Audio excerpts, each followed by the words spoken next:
Здравейте хора, как сте? Аз съм Даспартан 517, а това е Minecraft сервера DDC Night. Сервера общо цяло е PvP, има флекшени, ето това е мод флекшен. Този Даспартан е мод флекшен. Да, серверът е много яка, това е първият ми клип. Без клип в YouTube мисля, че имам 10 абоната или 9, което е добре и само 4 от тях са ми приятели, които са абонирали за мен, другите 6 са някакви рандомните човек, които са абонирали. И това много ме радва, защото не знам, че ако почва да снимам, ако сега почвам да снимам, значи ще изкарам абонатори, поне така хора, които се абонират, абонатори звучи малко. И да, ще снимам най-много на Minecraft, ще снимам на Far Cry, ще снимам на повече там на Doomstar, ще снимам на League of Legends, ще снимам на Drakensang, онлайн игра, която си изтеглих вчера. Не знам на кой ще снимам, каквото кажете, ще правя giveaway-чета, ще правя едни такива специални епизоди, в които ще казвам 3 игри, вие ще гласувате и която игра има най-много гласове, не ще играя, разбира се. Нещо такова. Да. Това е само информативен клип, няма да правя нищо в този сервер. IP ще е в описанието. По-друго, няма друго.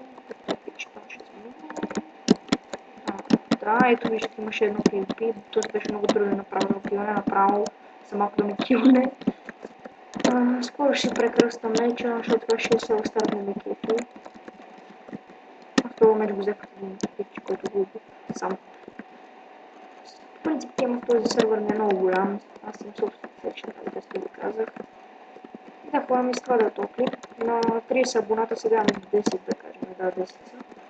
На 30 абоната ще имам giveaway-че. По-скоро томболка ще тегля за един сет в този сервер.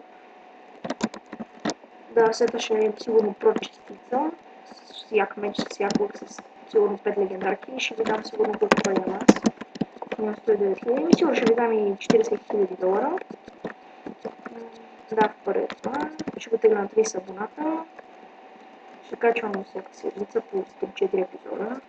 Зависи, може повече или по-малко, зависи както е моето време. Да, това е. Искам наистина да събера поне 500 абоната, най-малко, защото просто не мечта да снимам в YouTube да събера 500 абоната. И да, мисля, съжалявам, ако не се чува много добре или нещо се чува много клавиатурата или мишката ми, но просто нямам хубав микрофон и затова е така. Не знам как ме чувате, просто не че съм спрял звука на играта. В принцип така ще се чувам сигурно до още 2 седмици и после сигурно ще купя микрофон. И да, хора, това ще е от мен. Ето че минавам да скачат на пилити. И аз бях да Спартан. И чакай сега да се приточка, и чао!